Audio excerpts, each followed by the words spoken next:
Good morning, class. Let's start our chapter conservation of plants and animals. तो बच्चों इस chapter के अंदर हमने क्या क्या जाना conservation of plants and animal के अंदर इस चैप्टर में what is the meaning of conservation. Okay, तो सबसे पहले हमने जाना कंजर्वेशन का मतलब क्या है, फिर हमने जाना प्लांट्स एंड एनिमल को कंजर्व करने की जरूरत क्या है। ठीक है, तो सबसे पहले कंजर्वेशन का मतलब जाना, उसके बाद हमने जाना बायोडाइवर्सिटी होती क्या है, इसके बाद हमने जाना ग्लोबल बायोडाइवर्सिटी क्या है, इसके बाद हमने जाना कि मेगा डाइवर्स नेशन कौन कौन से हैं, इसके बाद हमने जाना कि हॉटस्पॉट क्या होते हैं, हमने जाना कि इंडिया में 4 हॉटस्पॉट हैं। ठीक है, ऐसे इलाके जहाँ पे बहुत डिफरेंट वेराइटी के प्लांट्स एंड एनिमल्स मिलते हैं, तो उनको क्या बोलते हैं, हम मेगा बायोडाइवर्स रीजन बोलते हैं। ओके, फिर इसके बाद हमने जाना biodiversity in India, India biodiversity क्या है, थ्रेट्स ऑफ बायोडाइवर्सिटी, बायोडाइवर्सिटी को क्या खतरा है, फ्लोरा एंड फ्यूना क्या होता है, फ्लोरा कुछ नहीं होता, फ्लोरा प्लांट्स को बोलते हैं एंड फ्यूना एनिमल्स को बोलते हैं। एंडेमिक स्पीसीज क्या होता है, एक पर्टिकुलर रीजन में मिलने वाले जीव जंतुओं को क्या बोलते हैं, एंडेमिक स्पीसीज बोलते हैं। फिर इसके बाद हमने जाना कंजर्वेशन ऑफ बायोडाइवर्सिटी का मतलब क्या होता है, conservation of plants and conservation of animals को ही कंजर्वेशन ऑफ बायोडाइवर्सिटी बोलते हैं। Conservation of forest, conservation of forest क्या होता है, फिर हमने ये जाना। ठीक है, तो जंगलों को बचाना ही कंजर्वेशन ऑफ फॉरेस्ट है। कॉजेज ऑफ डिफॉरेस्टेशन, डिफॉरेस्टेशन क्या होता है ये हमने जाना। इंसान के द्वारा डिफॉरेस्टेशन का मतलब क्या है, नेचर के द्वारा डिफॉरेस्टेशन का मतलब क्या है ये हमने जाना। इसके बाद हमने जाना कॉन्सिक्वेंसेस ऑफ डिफॉरेस्टेशन, यहाँ से हमको पढ़ना है कॉन्सिक्वेंसेस ऑफ डिफॉरेस्टेशन। ठीक है, तो परिणाम क्या होते हैं, कॉन्सिक्वेंसेस मींस परिणाम, रिजल्ट। रिजल्ट क्या होगा डिफॉरेस्टेशन का, यदि हम जंगल खत्म कर देंगे तो हमें क्या, जंगल हो जाए खत्म, हमें इससे क्या लेना देना, इसके क्या परिणाम होंगे अब हम ये जानेंगे। डिफॉरेस्टेशन फॉलोइंग सीरियस कॉन्सिक्वेंसेस, तो डिफॉरेस्टेशन होने से क्या होंगे, ये फॉलोइंग सीरियस जो यहाँ पे नीचे दिए जा रहे हैं ये सीरियस कॉन्सिक्वेंसेस होंगे, ये सीरियस खतरनाक रूल, ये सीरियस मतलब बहुत ही खतरनाक इफेक्ट होगा, रिजल्ट होगा यदि हम डिफॉरेस्टेशन कर रहे हैं। इससे क्या क्या, ग्लोबल वार्मिंग, पहला क्या होगा, ग्लोबल वार्मिंग। ग्लोबल वार्मिंग का भी क्या होता है, इस दुनिया का गर्म होना, क्या होना, इस दुनिया का गर्म होना ही ग्लोबल वार्मिंग कहलाता है। तो मैंने एक एग्जांपल लिया था शायद आपकी क्लास में, मेरे को याद नहीं, ठीक है, मैंने किसी और क्लास में पढ़ाया होगा। ये हमारी कार है, क्या है, कार। ठीक है, ये इसकी विंडो है, ठीक है, कांच की विंडो है। अब ये कार खड़ी हुई है धूप में, कहाँ पे, धूप में। ठीक है, तो क्या होगा, इस कार को आप रखा रहने दीजिए 3 घंटे। ठीक है, 3 घंटे बाद आप इस कार को, इसके गेट बंद है, इसकी खिड़की बंद है, 3 घंटे बाद आप इस कार में जाके बैठिए, आपको ऐसे लगेगा जैसे कि आप उबले जा रहे हो, बहुत गर्म होगी कार। ठीक है, दूसरी कार ये रही, बिल्कुल सेम कार है, इसमें भी खिड़की है। ठीक है, ये भी धूप में खड़ी है। ठीक है, अब 3 घंटे के लिए ये भी खड़ी रही। ठीक है, अब इस कार में और इस कार में अंतर क्या था, इसकी खिड़कियां खुली थी, इसके विंडो हमने क्या कर दिए थे, ओपन थे। विंडो क्या थे, ओपन थे, इसके इसके विंडो ओपन थे, जबकि क्या थे, इसके विंडो क्लोज थे, इसके सारे खिड़की दरवाजे बंद थे। ठीक है, ये बहुत गर्म हो गई जबकि ये कम गर्म हुई, क्यों, क्योंकि इसके दरवाजे बंद थे, इसकी खिड़कियां बंद थी, इसकी खुली थी, सॉरी, ये बहुत गर्म हो गई, ये बहुत गर्म हो गई जबकि ये गर्म बहुत ज्यादा नहीं है। इसमें क्या हुआ, इसमें जो गर्मी है ये इस कांच से होते हुए इसके अंदर घुसी। ठीक है, लेकिन क्योंकि इसके कांच बंद थे तो ये गर्मी बाहर नहीं निकल पाई, इसमें अंदर तो गई लेकिन बाहर नहीं निकल पाई। इसमें क्या होता है, इस वाले में इसमें गर्मी अंदर भी जाती बाहर भी जाती, तो ये कम गर्म हुई इन कंपैरिजन टू दिस। ठीक है, तो इसका इसमें टेम्परेचर गर्म तो ये भी होगी ये भी होगा, लेकिन इसमें ज्यादा गर्मी होगी, इसमें थोड़ी सी कम होगी। तो अब इसका कार का ग्लोबल वार्मिंग से क्या लेना देना है, आप समझते हैं।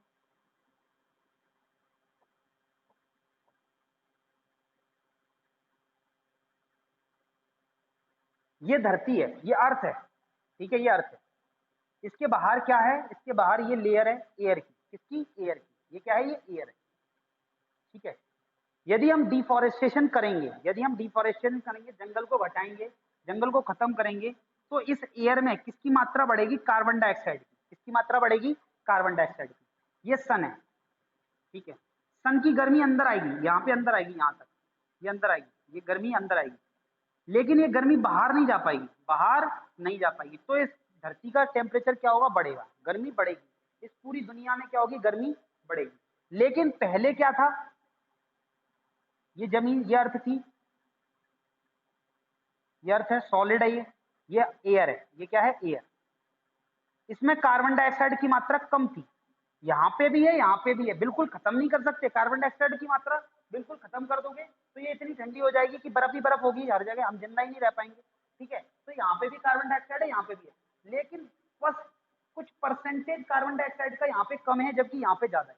तो जरा से परसेंटेज से क्या होता है, यहाँ पे इतनी गर्मी हो जाती है कि यहाँ पे ग्लोबल वार्मिंग शुरू हो गई।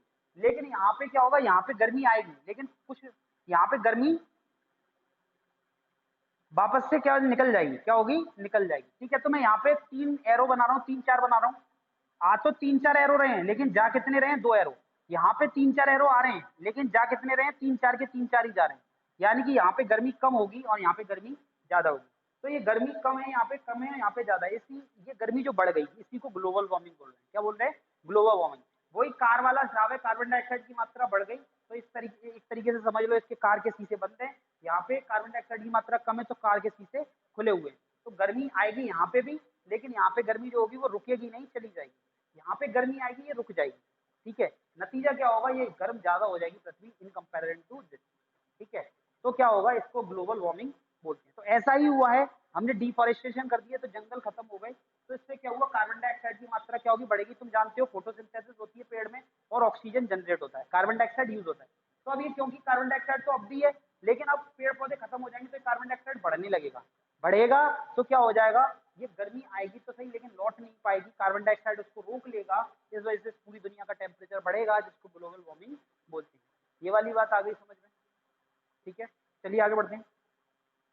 Deforestation increases level of carbon dioxide in the atmosphere causing global warming and green house effect. अब भैया ग्रीन हाउस इफेक्ट क्या है, ग्रीन हाउस इफेक्ट क्या है, बड़ा बच्चों को कंफ्यूजन है ग्रीन हाउस इफेक्ट क्या है। ठीक है, तो पहले ग्रीन हाउस इफेक्ट समझते हैं। ग्लोबल वार्मिंग आई थिंक समझ में आया होगा, नहीं समझ में आया तो ग्रीन हाउस इफेक्ट आ जाएगा।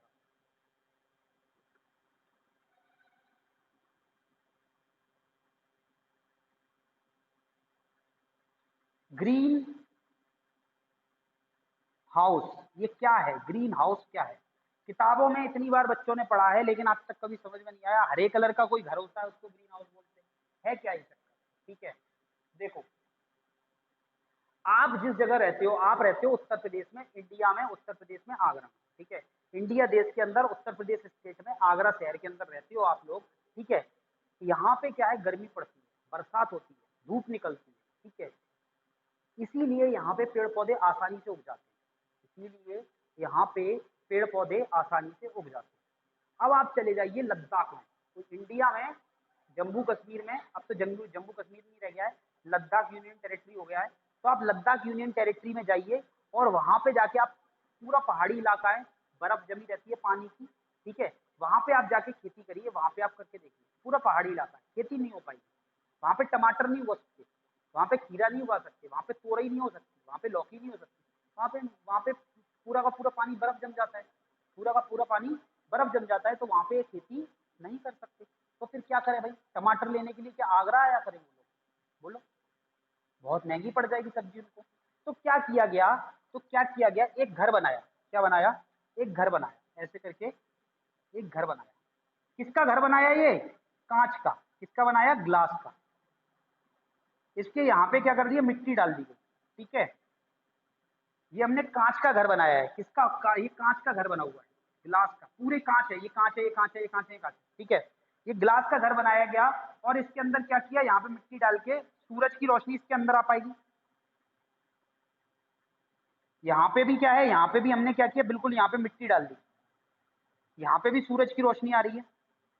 ठीक है, यहाँ पे हमने पौधा उगाया, पौधा उगाया, पानी डाला, पानी बर्फ बन जाएगा, पौधा उगेगा नहीं, पौधा उगेगा नहीं, कोई टमाटर नहीं मिला, कोई टमाटर नहीं मिला। यहाँ पे भी पौधा उगाया, ठीक है, सूरज की रोशनी आई लेकिन लौट नहीं पाई क्योंकि ये कांच का बना हुआ है, बिल्कुल कार वाला एग्जाम्पल। ठीक है, तो ये जो है ये घर, ये गर्म होगा, ये क्या होगा, गर्म होगा, हॉट, गर्म लिख लो, वार्म।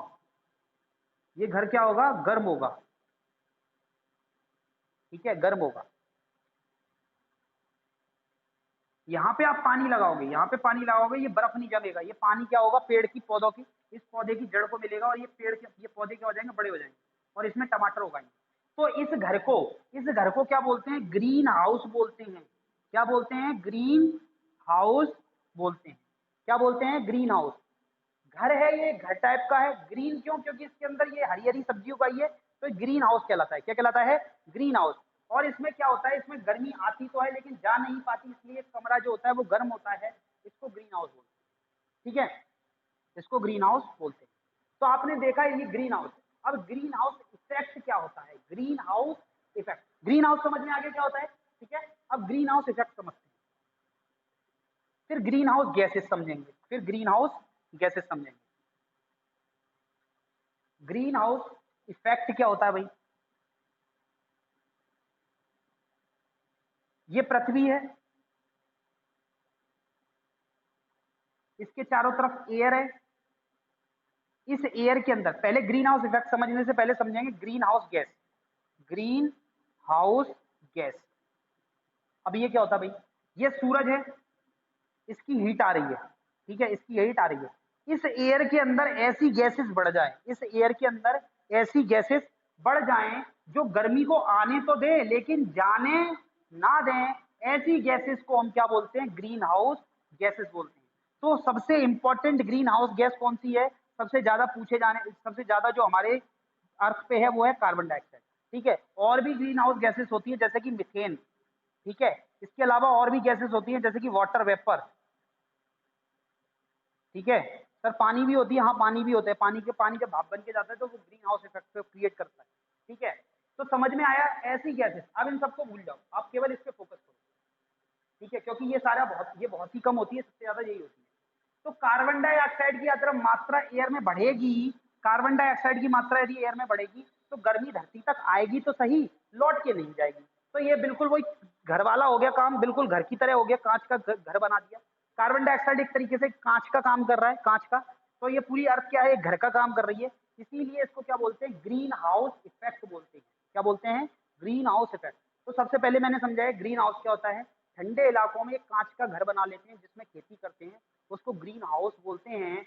और यदि बिल्कुल ग्रीन हाउस यदि घर की काम अर्थ करे और एयर में कार्बन डाइऑक्साइड ग्लास का काम करे तो क्या होगा? गर्मी आती तो है, जा नहीं पाती। तो ऐसी गैसेस जो गर्मी को आने तो देती हैं, जाने नहीं देती, उनको ग्रीन हाउस गैसेस बोलते हैं। इसमें ग्रीन हाउस गैसेस में हमें कौन सी याद रखनी है? कार्बन डाइऑक्साइड गैस याद रखनी है। ग्रीन हाउस इफेक्ट, क्योंकि इस कार्बन डाइऑक्साइड की वजह से पूरी पृथ्वी का टेम्परेचर बढ़ गया, तो इस इफेक्ट को क्या बोलते हैं? ग्रीन हाउस इफेक्ट बोलते हैं। ठीक है, इसी को हम क्या बोलते हैं? ग्रीन हाउस इफेक्ट बोलते हैं। जब पूरी दुनिया का टेम्परेचर बढ़ता है, जब पूरी दुनिया का टेम्परेचर बढ़ता है तो इस प्रोसेस को क्या बोलते हैं? इस इफेक्ट को क्या बोलते हैं? इसको क्या बोलते हैं हम? ग्लोबल वार्मिंग बोलते हैं। Global warming. जब पूरी दुनिया का टेम्परेचर बढ़ रहा है तो हम क्या बोल रहे हैं? ग्लोबल वार्मिंग बोल रहे हैं। कभी भी बोल दिया जाए ग्रीन हाउस गैस, यानी कि कोई ऐसी गैस है जो गर्मी को आने देती है, जाने नहीं देती। यदि कोई बोल दे ग्रीन हाउस, यानी कि ठंडे इलाके में कांच का गिलास बनाया हो, कांच का घर बनाया होगा जिसमें खेती कर रहे होंगे। ग्रीन हाउस इफेक्ट मतलब गर्मी आ रही है, जा नहीं पा रही है, इस वजह से गर्मी बढ़ रही है, तो उसको बोलेंगे ग्रीन हाउस इफेक्ट। पूरी दुनिया का टेम्परेचर बढ़ गया, क्यों? इन ग्रीन हाउस गैसेस की वजह से, तो उसको क्या बोलते हैं? ग्लोबल वार्मिंग बोलते हैं। तो ये सारे टर्म समझ में आ गए होंगे। यदि नहीं आए तो आप मेरे को व्हाट्सएप ग्रुप से क्वेश्चन पूछ लेना। ठीक है, वैसे मैंने बहुत अच्छे से समझाया है, अक्सर कर बच्चों को समझ में आ जाता है। नहीं आता है तो फिर आप पूछ लेना। अब पढ़ लेते हैं ग्लोबल वार्मिंग क्या है। अब देखो, आप समझना आसान हो जाएगा हमारे लिए। इसके बाद चेंज इन क्लाइमेट और ये सारी चीजें भी आपको समझना आसान हो जाएंगी। ठीक है, क्या है देखें। Global warming, deforestation increases level of carbon dioxide in the atmosphere causing global warming and green house effect. समझ में आ गया? तो ग्लोबल, ये जो डिफॉरेस्टेशन होता है इससे क्या होता है? कार्बन डाइऑक्साइड का लेवल बढ़ेगा। अब ये मत पूछना कि कैसे। ठीक है, आप सब जानते हो कि पेड़ कटेंगे, पेड़ क्या करते हैं? कार्बन डाइऑक्साइड लेते हैं, ऑक्सीजन पैदा करते हैं। यदि पेड़ कटेंगे तो कार्बन डाइऑक्साइड लेने वाला खत्म हो जाएगा और ऑक्सीजन पैदा नहीं होगी। ठीक है, तो क्या होगा? ऑक्सीजन की कमी होगी और कार्बन डाइऑक्साइड की मात्रा बढ़ने लगेगी इस दुनिया में। जब कार्बन डाइऑक्साइड की मात्रा बढ़ेगी इस दुनिया में तो क्या होगा? कार्बन डाइऑक्साइड की मात्रा बढ़ेगी तो क्या होगा? ग्रीन हाउस इफेक्ट होगा, जिससे क्या हो जाएगी? ग्लोबल वार्मिंग हो जाएगी। ठीक है, ये वाला छोटा सा पैराग्राफ बच्चों को समझ में नहीं आता क्योंकि उन्हें पता ही नहीं है ग्रीन हाउस क्या होता है, ग्रीन हाउस इफेक्ट क्या होता है, ग्रीन हाउस गैसेस क्या होती है, ग्लोबल वार्मिंग क्या होती है। अब आपको समझ में आ गया होगा। चलिए, चेंज इन क्लाइमेट। अब चेंज इन क्लाइमेट, अब गर्मी बढ़ेगी, गर्मी बढ़ेगी तो क्या होगा? गर्मी बढ़ेगी तो क्या होगा? क्लाइमेट का चेंज होगा, क्लाइमेट का चेंज होगा। अब सर क्लाइमेट का चेंज से क्या मतलब है इस गर्मी का? ये पृथ्वी है, ठीक है, ये पृथ्वी है, पृथ्वी पे पहाड़ी वाला इलाका है, ये पहाड़ी वाला इलाका है, यहाँ पे क्या जमी होती है, बर्फ जमी होती है। अब ग्लोबल वार्मिंग हो रही है, ये एयर की लेयर है, ये एयर है, ये क्या है, एयर है। अब ग्लोबल वार्मिंग होगी तो ये जो पानी है, जो बर्फ है, वो पिघलना शुरू हो जाएगी। ये सारी की सारी बर्फ पिघलेगी तो क्या होगा, ये यहाँ पे पिघल के नीचे की तरफ आएगी, ऐसे ऐसे करके आएगी यहाँ पे, ये वाला इलाका पानी में डूब जाएगा, तो यहाँ पे क्या आ जाएगी, बाढ़ आ जाएगी। ठीक है, ये सारा का सारा पानी धीरे धीरे रिस रिस के जाता, तो यहाँ पे क्या होता है, यहाँ पे आराम से क्या बन जाता, बहुत बड़ा मिट्टी वाला इलाका बन जाता। ठीक है, ये मैदानी इलाका बन जाता। अब ये क्या होगा, ये बहता चला जाएगा, तो यहाँ पे कोई खेती बाड़ी कुछ नहीं हो पाएगी, तो ये रेगिस्तानी इलाका बन जाएगा। ठीक है, ये वाली बात समझ में नहीं आई होगी ना, नहीं आई होगी, कोई बात नहीं, बस इतना समझो कि ग्लोबल वार्मिंग होती है, गर्मी बढ़ती है, तो क्या होता है, मौसम बदल जाता है, मौसम बदल जाता है, कहीं पे पानी ज्यादा पड़ता है, कहीं पे पानी कम पड़ता है। ठीक है, इसके बहुत सारे फैक्टर्स होते हैं, बहुत सारे कारण होते हैं। ठीक है, ये एक एक चीजें मैं सारी की सारी इतनी ज्यादा डिटेल में नहीं समझा पाऊंगा, क्योंकि अभी आपका आईक्यू लेवल इतना नहीं बढ़ पाया है, अभी आप उस क्लास में नहीं हो कि मैं ये सारी चीजें समझा सकूं, तो बहुत सारी साइकिल्स वगैरह समझा के आपको समझाऊं, तो फिर ये चैप्टर पीछे छूट जाएगा और हमारा सिलेबस नहीं हो पाएगा। तो इसीलिए मैं और ज्यादा डिटेल में न जाके क्लाइमेट चेंज समझ लेते हैं कि मौसम का परिवर्तन ही क्लाइमेट चेंज होता है। ठीक है, और ये क्यों होता है, डिफॉरेस्टेशन होता है, जंगल के कटाव से होता है। ठीक, डिफॉरेस्टेशन इंक्रीज टेम्परेचर, डिफॉरेस्टेशन से क्या होता है, गर्मी बढ़ती है, ग्लोबल वार्मिंग होती है, गर्मी बढ़ती है, रिड्यूस रेनफॉल, बरसात कम होती है, एंड इंक्रीज विंड वेलोसिटी, और हवा की रफ्तार बढ़ती है, हवा की रफ्तार बढ़ती है। तो क्या होता है, यदि डिफॉरेस्टेशन होगा तो आप जानते हो कि आगरा वगैरह में पिछले साल और इस साल और भी पीछे चले जाओ, तो अब यहाँ पे क्या हो रही है, बहुत तेज हवाएं चलने लग रही है। ठीक है, यहाँ पे आंधी तूफान आना कॉमन सी बात हो गई, अब यहाँ पे आंधी तूफान रोज आते हैं। ठीक है, आए दिन आ जाते हैं, हर साल। अब पिछले साल गर्मियों में बहुत तेज आंधी आई थी, इस साल भी आ सकती है। क्यों आ रही है, क्योंकि हमने जंगलों को कटाव किया है। जब जंगल कटते हैं तो क्या होता है, हवा बहुत तेजी से चलने लगती है, हवा बहुत तेजी से चलने लगती है, जिससे क्या होता है, आंधी तूफान जैसी चीजें होने लगती है। तो ये क्या है, मौसम का परिवर्तन ही तो है, मौसम का परिवर्तन ही तो है। ठीक है, अब मैं ये भी बता सकता हूँ कि एयर क्यों चलती है, क्या चलती है, लेकिन इन सबसे हमारा सिलेबस पीछे छूट जाएगा, तो जब जरूरत पड़ेगी तो हम इस चीज को डिस्कस कर लेंगे। तो डिफॉरेस्टेशन से क्या होता है, क्लाइमेट चेंज होता है, समझ में आगे होगी ये वाली बात। आगे बढ़ते हैं, डेजर्टिफिकेशन। डेजर्टिफिकेशन का मतलब रेगिस्तान का बढ़ना, रेगिस्तान का बढ़ना। ये इंडिया है हमारा, ऐसे करके इंडिया बना हुआ है, ऐसे करके इंडिया बना हुआ है। ठीक है, हमारा यहाँ पे इस जगह पे क्या है, राजस्थान, क्या है, राजस्थान। इसके बाद यहाँ से शुरू होता है उत्तर प्रदेश। ठीक है, ये यहाँ पे क्या है, रेगिस्तान है, यहाँ पे क्या है, डेजर्ट है। ठीक है, डेजर्ट में क्या होती है, सैंड होती है, बालू। ठीक है, अब ये क्या होती है, यहाँ की हवा से उड़ उड़ के जाती है, उड़ उड़ के। यहाँ पे यदि क्या होंगे, पेड़ पौधे होंगे, यहाँ पे पेड़ पौधे होंगे, यहाँ पेड़ पौधे होंगे। ठीक है, यहाँ पेड़ पौधे होंगे, यहाँ पेड़ पौधे होंगे, यहाँ पेड़, तो ये रेगिस्तान है, तो ये यहीं रुक जाएगी पेड़ पौधों की वजह से, यहाँ तक पहुंच ही नहीं पाएगी। लेकिन यदि हम जंगल काटते चले जाएंगे, सारे जंगल कट जाएंगे, तो ये जो रेत है ना, वो उड़ उड़ के यहाँ तक जाएगा, और पूरे के पूरे इलाके को किससे ढक देगा, डेजर्ट से। ये पूरा का पूरा किससे इलाका हो जाएगा, सैंड से ढक जाएगा। किससे ढक जाएगा, सैंड से, बालू से ढक जाएगा। तो क्या होगा, यहाँ के पेड़ पौधे खत्म होने लगेंगे, यहाँ के पेड़ पौधे खत्म कर दिए, और यहाँ पे क्या हो जाएगा, केवल और केवल सैंड रह जाएगी। तो ये वाला इलाका, ये पूरा इलाका किसमें कन्वर्ट हो जाएगा, डेजर्ट में। किसमें, डेजर्ट में। और ऐसा ही हो रहा है, ऐसा ही हो रहा है। और क्या हो रहा है, लगातार ऐसे करके राजस्थान से बढ़ते हुए यूपी, यूपी में आगरा कहाँ पे आता है, राजस्थान के जस्ट बगल में, यहाँ पे ये आगरा। ठीक है, तो आगरा में भी क्या हो रहा है, डेजर्ट बढ़ रहा है। तो इससे क्या होता है, डेजर्टिफिकेशन होता है। क्या होता है, desertification. The filling of the tree causes change in the physical property of soil. The water holding capacity of soil change and level of subsoil water is lowered, making the topsoil layer dry. It is removed by the strong wind causing soil erosion. Gradually the fertile land get converted into desert. This is called the desertification. ये यहाँ पे desertification थोड़ा ज्यादा detail में बता दिया गया है, तो अभी इसमें बताया है तो मेरा भी बताने का फर्ज बनता है, तो चलिए समझ लेते हैं।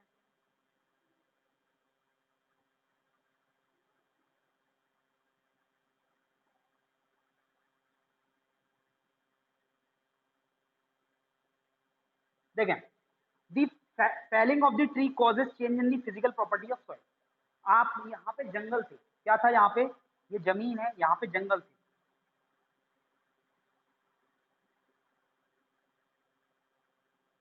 ठीक है, ये जंगल था। ठीक है, the felling of tree cause change in the physical property of soil. आपने क्या किया, ये इसकी जड़ होंगी, ऐसे करके जड़ होंगी, ये इस मिट्टी को होल्ड करे होंगे, क्या हो करेंगे, मिट्टी को होल्ड करे होंगे। ठीक है, आप किसी घास वाली जगह पे जाइए जहाँ पे घास उग रही हो, वहां पे पानी एक एक गिलास लेके या एक बाल्टी लेके पानी बहा देना, तो देखना आप मिट्टी बहुत ज्यादा उखड़ के उड़ बह के नहीं जाएगी।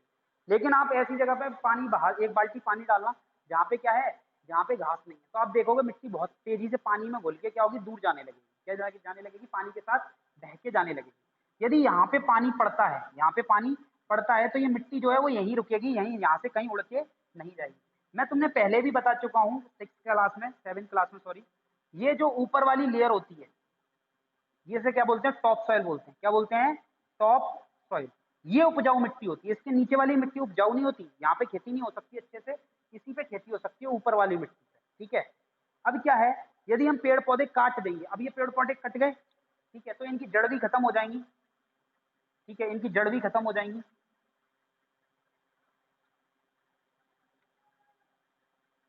अब ये है, अब वो जमीन में जंगल खत्म कर दिया आपने, अब क्या होगा, the water holding capacity of soil change and level of subsoil water is lowered making the top soil layer dry. अब क्या होगा, अब पानी पड़ा, कहीं से भी पानी आया, तो पानी क्या होगा, नीचे चला जाएगा। ठीक है, नीचे चला जाएगा, और इसमें घुल के एक्स्ट्रा पानी जो होगा वो इस मिट्टी में घुल के इस मिट्टी को क्या करेगा, बहा के ले जाएगा। ये ऊपर वाली जो मिट्टी है ये बह के चली जाएगी यहाँ से कहीं दूर। ठीक है, यहाँ से कहीं दूर। तो अब ये यहाँ पे जो मिट्टी रह जाएगी वो कौन सी रह जाएगी, ये नीचे वाली। ठीक है, ये नीचे वाली मिट्टी रह जाएगी। तो टॉप सॉइल क्या हो गई, चली गई, टॉप सॉइल चली गई। टॉप सॉइल चली गई, तो यहीं पे तो पेड़ उग सकता था, इस टॉप सॉइल पे, इसी पे तो घास फूस उग सकती थी, इसी पे तो खेती हो सकती थी। अब ये वाली ये है, यहाँ पे खेती अच्छे से नहीं होगी। ठीक है ना, पेड़ पौधे उग पाएंगे, तो क्या होगा, ये मिट्टी बह बह के चली जाएगी, और यहाँ पे क्या आ जाएगी, यहाँ पे क्या आ जाएगी, ऐसी मिट्टी बचेगी जिसमें खेती नहीं हो सकती। जिस मिट्टी में खेती नहीं हो सकती, जहाँ पे बरसात नहीं हो रही, जहाँ पे ऐसा हो रहा है, वो क्या हो गया, डेजर्ट हो गया। क्या हो गया, डेजर्ट हो गया। तो क्या होगा, ये जो पानी पड़ेगा वो नीचे चला जाएगा, और क्या होगा, the top cell of the layer dry, ये पूरी ऊपर वाली सॉइल जो है वो जहाँ उपजाऊ मिट्टी है वो पूरी सूख जाएगी। नतीजा क्या होगा, it is remove by strong wind causing soil erosion. तो ये हवा के साथ बह के या पानी के साथ बह के ये ऊपर वाली मिट्टी उड़ के यहाँ से चली जाएगी, जो क्या है, उपजाऊ मिट्टी है। It is remove by the strong wind causing soil erosion, इसी को क्या बोलते हैं, सॉइल इरोजन। तो ये सॉइल इरोजन होगा, मतलब हवा के साथ या पानी के साथ ये ऊपर वाली मिट्टी उड़ के चली जाएगी, जो उपजाऊ मिट्टी है। तो क्या होगा, gradually the fertile land get converted into desert. तो ये धीरे धीरे, ऐसा नहीं है एक साथ चली जाती है, धीरे धीरे उपजाऊ क्षमता इसकी खत्म होती चली जाएगी, और एक समय ऐसा आएगा ये पूरी तरीके से उपजाऊ क्षमता खो देगी, और क्या हो जाएगा, यहाँ पे डेजर्ट बन जाएगा। क्या बन जाएगा, डेजर्ट बन जाएगा, रेगिस्तान बन जाएगा। ठीक है, gradually the fertile land get converted into desert, this is called the desertification. तो ये धीरे धीरे ये जमीन की, उपजाऊ जमीन की, वो किसमें कन्वर्ट हो जाएगी, वो कन्वर्ट हो जाएगी डेजर्ट में। किसमें कन्वर्ट हो जाएगी, डेजर्ट में। डेजर्ट का मतलब कुछ नहीं होता बच्चों, डेजर्ट का मतलब ये होता है कि ऐसा इलाका जहाँ पे पेड़ पौधे ना उग सकें, उस इलाके को क्या बोलते हैं, डेजर्ट बोलते हैं। क्या बोलते हैं, डेजर्ट बोलते हैं। ठीक है, चलिए आगे हम बढ़ते हैं। ड्रॉट, सूखा पड़ता है। क्या पड़ता है, सूखा पड़ता है। अब ये सूखा क्यों पड़ता है ये भी समझ लो। ये था हमारे पास जमीन, इस पे क्या था, जंगल था।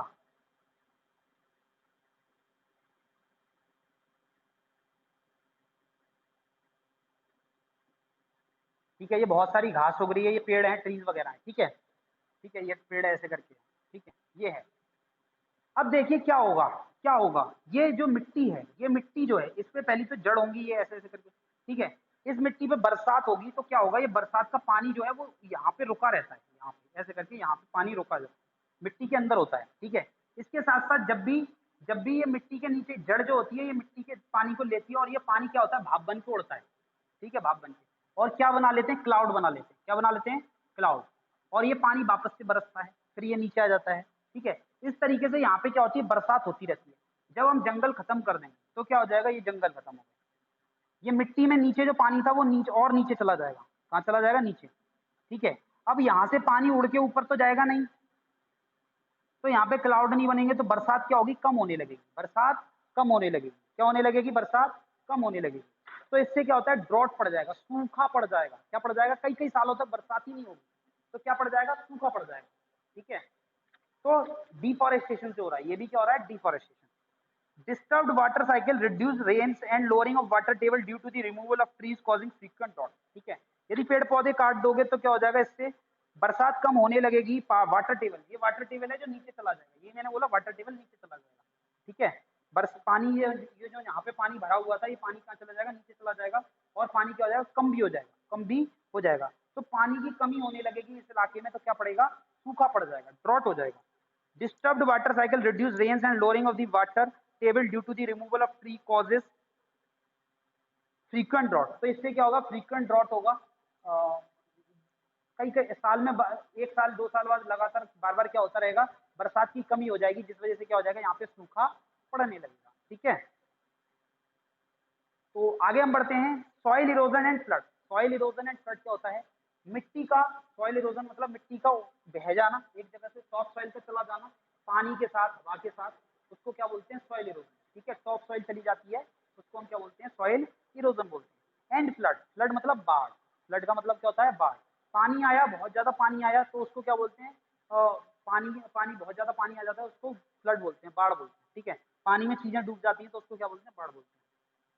Deforestation leads to decreased water holding capacity of the soil that consequently reduce the infiltration of water into the ground. So there are frequent flood and the fertile topsoil is washed away with water. तो यही बताया गया है।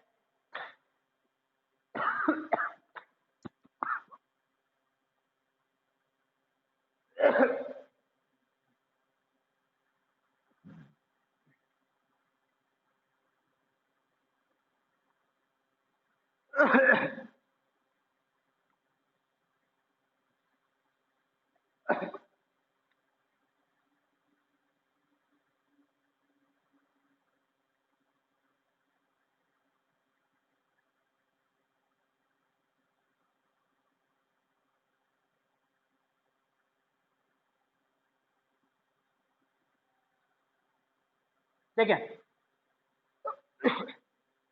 क्या था, soil erosion and flood. Soil erosion मतलब मिट्टी का उड़ जाना, मिट्टी का एक जगह से दूसरी जगह चला जाना, क्या कहलाता है, सॉइल इरोजन। सॉइल इरोजन जब भी कोई बच्चा पढ़ता है, जब भी कोई सॉइल इरोजन बच्चा पढ़ता है, तो हम पहले तो सॉइल इरोजन समझाते हैं, सॉइल इरोजन क्या होता है।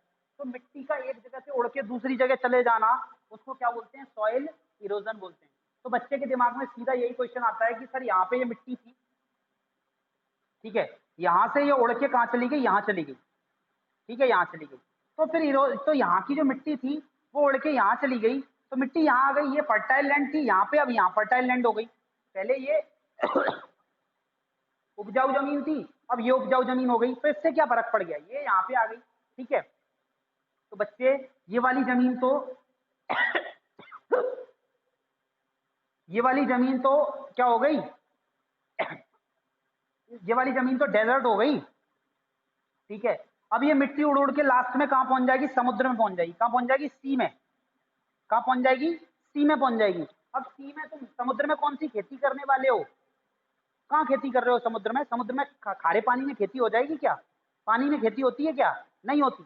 यहाँ से मिट्टी उड़ उड़ के कहाँ पहुंच जाएगी, समुद्र में पहुंच जाएगी। तो ना तो समुद्र में वो मिट्टी काम की रहेगी, ना यहाँ पे काम की रहेगी, यानी कि क्या हो गया, हमारा पूरा का पूरा ये इलाका क्या हो गया, पूरा का पूरा डेजर्ट बन गया। तो इस मिट्टी को रोके रखना बहुत जरूरी है, क्या है, बहुत जरूरी है। जिन बच्चों के दिमाग में ये क्वेश्चन आ रहा है कि सॉइल इरोजन में क्या होता है, मिट्टी उड़ के दूसरी जगह चली जाती है, तो वहां की मिट्टी तो उपजाऊ हो जाएगी, तो इससे क्या फर्क पड़ता है, यहाँ से यहाँ पहुंच जाए। ठीक है, तो एक बात बता दो बच्चों कि इस दुनिया से पानी खत्म हो रहा है क्या, जितना पानी यहाँ पे है उतना ही पानी समुद्रों में है। ठीक है, जितना पानी यहाँ पे है वो कहीं ना कहीं घूम फिर के समुद्र में पहुंच जाता है, तो समुद्र का पानी तो कभी खत्म नहीं हो रहा, तो पानी की समस्या क्यों है फिर, बोलो। अभी भी ये वाली बात नहीं समझ में आई, तो मैं एक और एग्जाम्पल लेता हूँ। जिन बच्चों की अभी ये बात समझ में नहीं आई, मैं एक और एग्जाम्पल लेता हूँ कि आप बताइए, आपके घर में आपने हेडपंप चलाया, समर चलाया, पानी मिल गया, ठीक है, आपके घर में पानी मिल गया, तो आपको कोई पानी की समस्या नहीं है। तो मैं नहीं कह रहा कि आपके घर से पानी, आपको पानी मिलता रहेगा, लेकिन अब पानी आपको आगरा में नहीं मिलेगा, पूरा के पूरे आगरा से पानी खत्म कर देता हूँ, और आगरे का पूरा पानी कहाँ पहुंच गया, दिल्ली पहुंच गया। कहाँ पहुंच गया, दिल्ली पहुंच गया। तो आप डेली यहाँ से मोटरसाइकिल चला के या कार चला के सुबह उठ के पानी भरने दिल्ली जाया करोगे क्या, बोलो। दिल्ली में तो बहुत पानी है, आगरा में नहीं। तो आप मोटरसाइकिल लेके जाया करो दिल्ली, दिल्ली से रोज पानी भर के लाया करो, ठीक है, फिर अपने घर पे लाके लाया करो, तो वो फ्री हो गया पानी तुम्हारे लिए, बताओ। क्या समस्या खड़ी नहीं हो गई, क्या हो गई या नहीं हो गई। इसी तरीके से मिट्टी उड़ के यहाँ आएगी, यहाँ से समुद्र में चली जाएगी, तो समुद्र में जाने के बाद मिट्टी किसी काम की नहीं रही, और ये वाला पूरा पूरा पूरा का पूरा ये इलाका क्या हो जाएगा, नॉन फर्टाइल हो जाएगा, ये उपजाऊ जमीन नहीं रहेगी, इसी को हम क्या बोलते हैं, सॉइल इरोजन बोलते हैं। ठीक है, तो ये चीज समझ में आई होगी। फ्लड, फ्लड का मतलब होता है बाढ़, फ्लड। ठीक है, फ्लड का मतलब होता है बाढ़, क्या होता है, बाढ़ आना। अब देखिए क्या है,